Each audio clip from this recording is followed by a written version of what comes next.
Vivian, the blockade is continuing this evening at Galway Harbour and protesters remain defiant. The mood has lifted slightly this evening. There's a bit of banter, the fires are lighting and they've been playing some music. But pent-up anger and frustration filled out earlier in the day. It flowed over when local TDs arrived to engage with protesters, and there were a lot of angry words and cross exchanges.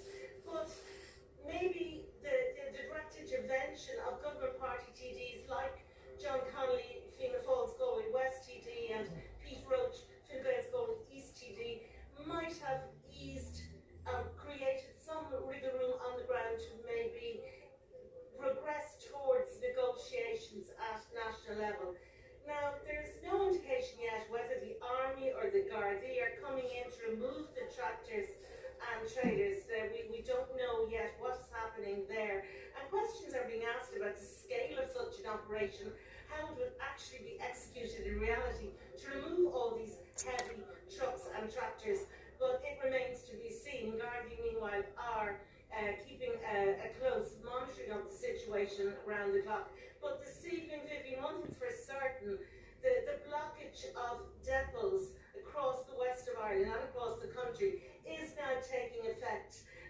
We've heard places like Achill in County Mayo have absolutely no petrol or diesel available. And here in Galway, places like Salthill and Athenry and Turlough and Castle in Connemara, they're all running dangerously low in supplies, and some indeed may have already dried up at this stage.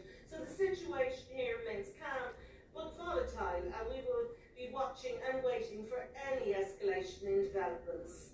All right, let's move to the capital now. Laura Fletcher is on O'Connell Street. Laura, what's been happening in there today? Well, Vivian, if there's been no let-up around the country, there has been no let-up in the capital either. In the last few hours, a few more trucks and tractors arrived to the blockade all along O'Connell Street. It is hard to imagine they could fit any more in, but they have. And the impact's being felt not just in the city centre, but on the surrounding roads. Now, as to the impact in the city centre, as well as this blockade, they're having road closures, so it's extending out to the area around. So Westmoreland Street, the quays north and south, and of course O'Connell Bridge itself, where you saw a few kids kicking a ball around earlier. But of course, in terms of those getting around the city, the Green Line, Lewis, is still suspended between St Stephen's Green and Dominic due to this blockade on O'Connell Street, and Dublin bus services have also been severely impacted. Pretty much every city service has been affected,